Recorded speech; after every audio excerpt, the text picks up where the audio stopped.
Chuya's first entrance, also known as he is a dramatic bitch and we love him for it. Kyoka's love for bunnies and crepes.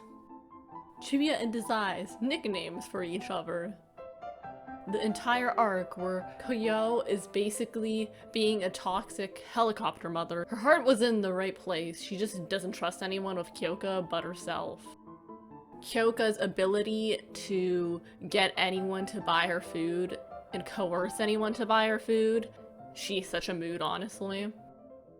Akutagawa's first arrival in Dead Apple, just because the VA said when he first comes on screen, it is very memorable and he's great, and when Akutagawa did first come on screen, this is what we saw. Chuya and Dazai's game of reading each other when they first meet after like 3 years, the whole scene of reading each other on top of reading each other, it's just chef's kiss. It's perfect. The fact that the healer has to injure in order to heal is a great twist on a usually plain healer position. Like, I think this line speaks for itself.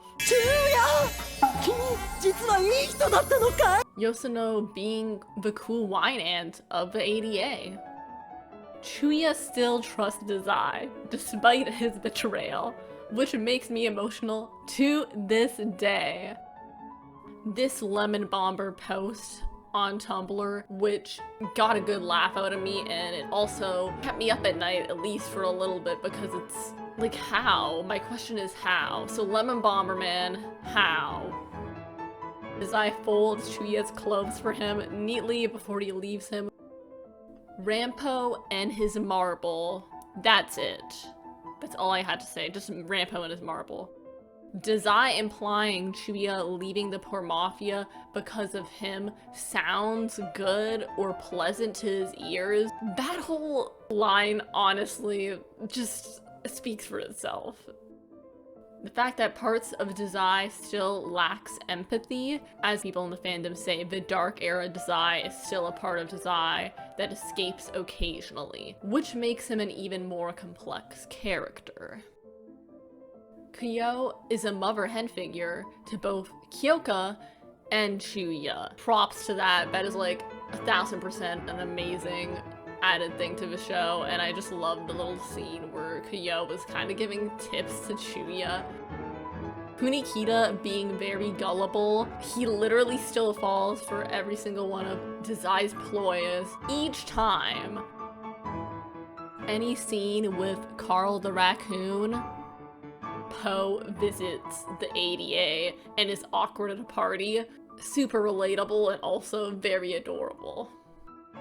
Mori referring to Dazai and Chuya as both diamonds, so you need a diamond to polish another diamond. Him believing Chuya and Dazai are literally like 2 diamonds that could like flourish under his mentorship and leadership.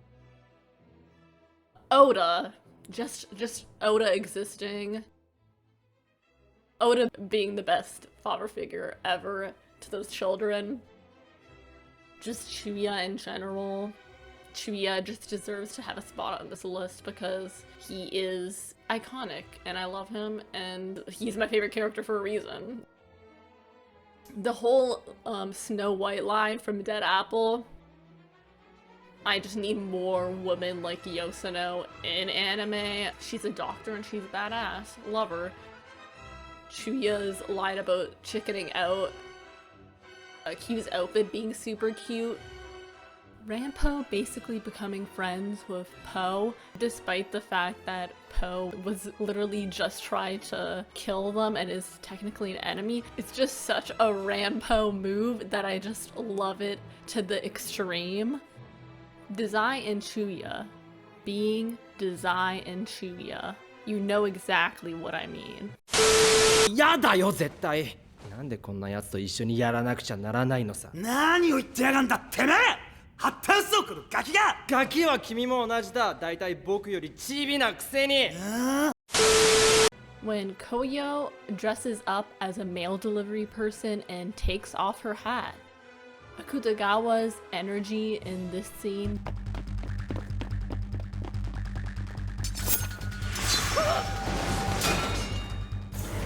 Elise's drawings, Sumi, they're super freaking cute and simultaneously creepy. I love them so much.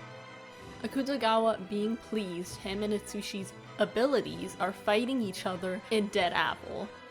Dazai's singing voice. Gerald having a whole Phoenix Wright moment. I may hate capitalism and what he stands for, but good for him because I love Phoenix Wright. Chuya getting drunk off wine after Dazai leaves him is canon. Dazai thought of Chuya before he left because he wasted time blowing up his car, which was completely unnecessary. Lovecraft sounding like an overworked office man in the middle of a fight.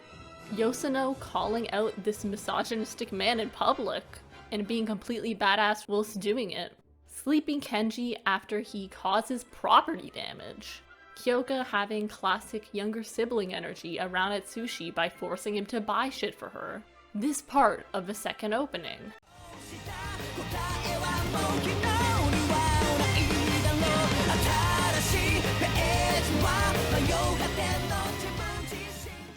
Rampo having no idea how public transit works, and as a person whose spatial awareness is terrible, he is super relatable.